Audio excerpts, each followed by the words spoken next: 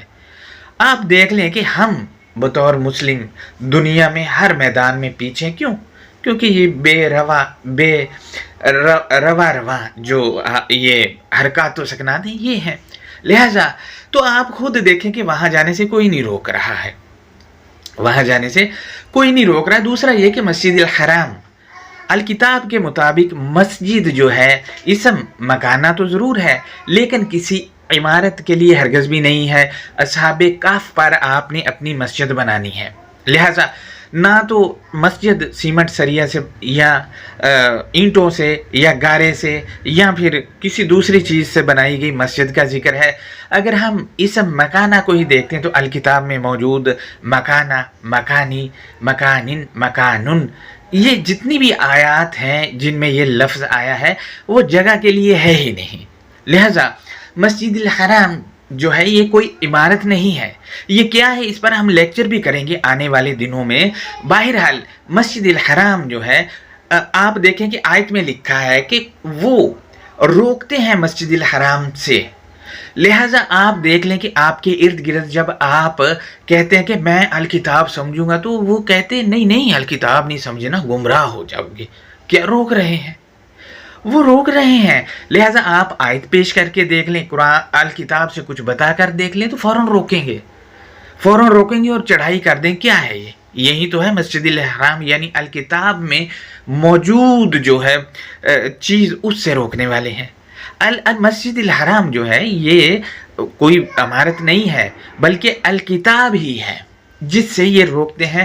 الکتاب میں وہ ہے نا کہ اللہ کے سبیل سے روکتے ہیں، اس کا مترادف یہ آیا ہے مسجد الحرام سے روکنا، یعنی اللہ کے سبیل سے روکنا، مسجد الحرام سے روکنا ایک ہی چیز ہے، کوئی معمولی فرق نہیں ہے۔ لہٰذا یہ مسجد الحرام سے روک رہے ہیں، اللہ کے سبیل سے روک رہے ہیں، تو اللہ کا سبیل، اللہ کا ویژن، منصوبہ سازی وغیرہ وغیرہ وغیرہ جو بھی الکتاب میں ہے تو اس سے روکنا ہی مسجد الحرام سے روکنا ہے۔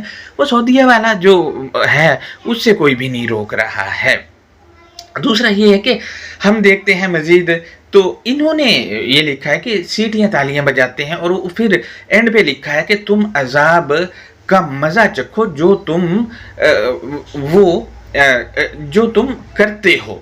اب آپ دیکھ لیں کہ جو وہ کرتے ہیں، جو تم کفر کرتے ہو، اب کفر کرنا یہ نہیں کہ میں کوئی آپ سے بات کہوں یا الکتاب کی کوئی آیت آپ سے شیئر کروں، آپ تو اس کو مانتے ہیں، لیکن مان کر جب تک عمل نہیں کرو گے سمجھو کہ آپ نے یا میں نے آیت کو مانا ہی نہیں ہے، آدھا مانا ہے۔ جب تک عمل نہیں کریں گے تو نتیجہ بھی نہیں آئے گا۔ لہٰذا یہاں آیت میں جو کفر کرنے والے ہیں وہ سیٹی تالیاں بجا رہے ہیں البیت کے پاس، اور ان کی وہ صلات ہے جو سیٹی تالی ہے۔ تو یہاں سے ہمیں یہ بھی پتہ چلا کہ سیٹی تالی ایک معمولی سا عمل ہے، تو سیٹی تالی تو ایک عمل کا نام ہے، لہٰذا صلات بھی عمل کا نام ہے۔ یہ مطلب وہ حرکات و سکنات جو کر رہے ہیں ہمارے ارد گرد وہ چیز نہیں ہے۔ اگر سیٹی تالی مارنا ایک صلات ہے کفر کرنے والوں کی، تو آپ سوچیں کہ آپ کا ہر کام وہ صلات ہے جو الکتاب کے مطابق ہو، جو الکتاب کے مطابق نہیں ہے دوسری کتابوں سے لے کر عمل کر رہے ہیں وہ سیٹی تالی میں جائے گا۔ لہٰذا آپ کا ہر وہ کام جو آپ روزمرہ لائف میں آپ کر رہے ہوتے ہیں وہ آپ کی صلات ہے۔ صلات جو ہے 5 وقت حرکات و سکنات جو کی جاتی اس کا نام نہیں ہے، کیونکہ یہاں ثابت ہے کہ عمل ہے۔ کفر کرنے والے جو ان پر تلاوت کی جاتی ہیں آیتیں اس کو نہیں مان رہے، اس کے مطابق عمل نہیں کر رہے، وہ ان کی صلات ہے۔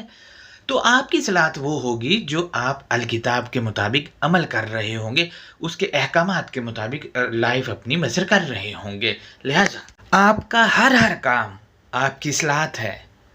اس پر میں کسی دن لیکچر کروں گا اور بتاؤں گا کہ ہر کام کیسے۔ ویسے تو اس آیت سے ثابت ہے کہ ان کی صلات البیت کے پاس سیٹی تالی مارنا ہے، لہٰذا کفر کرنے والوں کی صلات کیا ہے؟ آپ کے سامنے ہے نا، جو وہ کام کر رہے ہیں وہ ان کی صلات ہے. تو صلات ایک عمل کا نام ہے، نہ کہ 5 وقت وہ حرکات و سکنات جو بے سود ہیں ان کا نام ہے، یہ صلات ہے. میں آپ سے یہ بھی شیئر کرتا چلوں کہ البیت کا معنی و مفہوم سورہ 24 کی آیا نمبر 36 خود طے کرتی ہے، مگر آپ کو اس میں آیا کے اوریجنل متن پر تدبر کرنا پڑے گا بہت غور سے، کیونکہ اس کا ترجمہ ان لوگوں نے غلط کیا ہے. ہم آیا کی انڈرسٹینڈنگ کی جان بڑھتے ہیں تو بسم اللہ الرحمن الرحیم، اللہ نرمی کرنے والے مہربانی کرنے والے کی شناختیاں پہچان کے ساتھ سورہ 8 کی آیا نمبر 35 ہے، اس میں ہے وَمَا كَانَ صَلَاتُهُمْ عِنْدَ الْبَيْتِ إِلَّا مُكَاءً وَتَصْدِيًّا. اور ان کافروں، کافر کہتے ہیں بات نہ ماننا، اس پر عمل نہ کرنا، ان کو کافر کہا جاتا ہے. ان کافروں کی صلات منشور یا آیتوں میں موجود حکم کے نزدیک مگر سیٹی و تالی ہے. اب آپ دیکھ لیں کہ ہمارے وہ دوست جو بنا سوچے سمجھے الکتاب جو کہ منشور ہے اس کو پڑھتے ہیں، اور ان میں وہ لوگ جنہوں نے حفظ کیا ہوا ہے رٹا مار کے، وہ بھی اور نمازی دوست بھی، ان کو تو پتہ ہی نہیں ہوتا کہ مولوی صاحب کیا پڑھ رہے ہیں، اور ان کو خود بھی پتہ نہیں ہوتا کہ ہم نے کیا پڑھا ہے. لہٰذا یہ سارے جو پڑھ رہے ہوتے ہیں سیٹیاں مار رہے ہوتے ہیں، اور جب سیٹی مار کے نکلتے ہیں تو پھر کیا ہے، اس پر عمل نہیں کرتا، وہ تالی ہے، یعنی ہاتھ جھاڑ کے نکل جاتے ہیں. جب یہ کریں گے ہی نہیں تو اس کا نتیجہ کیا نکلے گا؟ جب سیٹی مار لی اور تالی بھی مار لی، یعنی الکتاب کو پڑھا نہ سمجھا، جب سمجھا نہیں تو پتہ ہی نہیں کہ کیا حکم مل رہے ہیں ہمیں، ہم نے کیا کرنا ہے کیا نہیں کرنا ہے.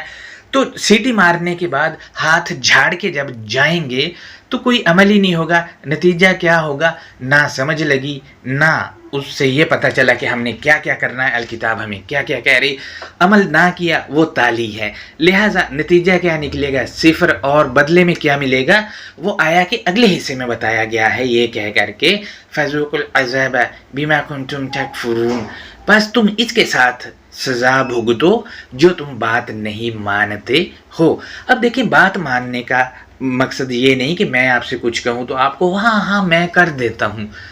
اب دیکھیں، اگر میں نے یا آپ نے کسی سے کہا ہے، اس نے ہاں ہاں کہہ دیا اور اس پر عمل نہ کیا تو بات نہیں مانی. لہٰذا جو حکم دیا گیا ہے الکتاب سے اس کو ماننا اور اس پر عمل کرنا، یہ ہوتا ہے بات ماننا. یہاں پر جو کہا جا رہا ہے فَذُوقُوا الْعَذَابَ بِمَا كُنْتُمْ تَكْفُرُونَ، بس تم اس کے ساتھ سزا بھگتو جو تم بات نہیں مانتے تھے. یعنی جو تم کو کہا جاتا تھا تم بات نہیں مانتے تھے، اس پر عمل نہیں کرتے، تو نتیجہ کیا نکلا؟ سزا. یہ عمل جو کرنا ہے، بات نہیں مانتے تو عمل بھی نہیں کرتے ہیں. لہٰذا جو الکتاب میں موجود حکم کو نہیں مانتے، اس کے مطابق عمل نہیں کرتے، وہ کیا کر رہے ہیں؟ سیٹیاں اور تالیاں بجائے جا رہے ہیں، چاہے وہ 5 وقت ہوں یا 3 وقت ہوں یا 2 وقت ہوں، مطلب جو بھی، یہ سیٹی تالی والے ہیں. لہٰذا اس کا نتیجہ کیا مل رہا ہے؟ دنیا میں آپ دیکھ لیں کہ ان لوگوں کا حشر کیا ہو رہا ہے. لہٰذا کافروں کی صلات وہ ہے حکم مان کر عمل نہ کرنا، یہ صلات ہے، عمل کا نام ہے. اسی طرح مومن کی صلات وہ ہے حکم مانتا ہے اور اس پر عمل بھی کرتا ہے، یعنی جو احکامات دیے گے ان پر عمل کرنا صلات ہے، نہ کہ عجیب و غریب حرکات کرنا جن کا نہ انسانیت کو کوئی فائدہ ہے نہ خود کو کوئی. صلات نہیں ہے. الکتاب اگر نافذ کر دی جائے، اس کے مطابق عمل کر دیے جائیں تو معاشرہ جنت بن جائے گا. آپ لوگ خود، ہمارے علماء حضرات کہتے ہیں تاریخ کو لے کر کہ رسول اللہ نے 10 سال میں معاشرہ بدل دیا تھا اور عالمی طاقت بن گئے تھے. تو سوچیں کیا کیا تھا انہوں نے؟ الکتاب نافذ کی تھی، یہ الکتاب نافذ کی تھی. لہٰذا صلات عمل کا نام ہے، اور عمل کیا کرنا ہے، فعل کیا کرنا ہے، وہ الکتاب میں بتا دیا گیا ہے. جانو اس کو، جانو، تدبر و تفکر کر کے اس کو جانو. اور دوسرا مرحلہ جو ہے وہ صلات کو نافذ کرنا ہے جو جان لیا ہے الکتاب سے.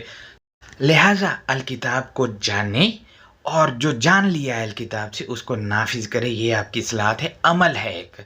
جو یہ نہیں کر رہا وہ سیٹی تالی والا ہے، چاہے وہ کوئی بھی ہو، چاہے میں ہوں، چاہے کوئی ہو، چاہے یہ ہمارے دوست ہوں جو نماز پڑھتے ہیں، یہ بھی اسی کیٹیگری میں جائیں گے۔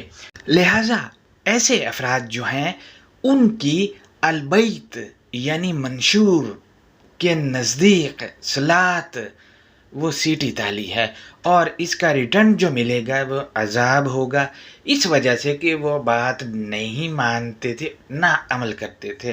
لہٰذا یہ ہمارا آج کا لیکچر تھا۔ وہ دوست جنہوں نے ہمارے یوٹیوب چینل کو لائک یا سبسکرائب نہیں کیا ہے وہ کر سکتے ہیں۔ اللہ حافظ، اپنا بہت زیادہ خیال رکھیے گا۔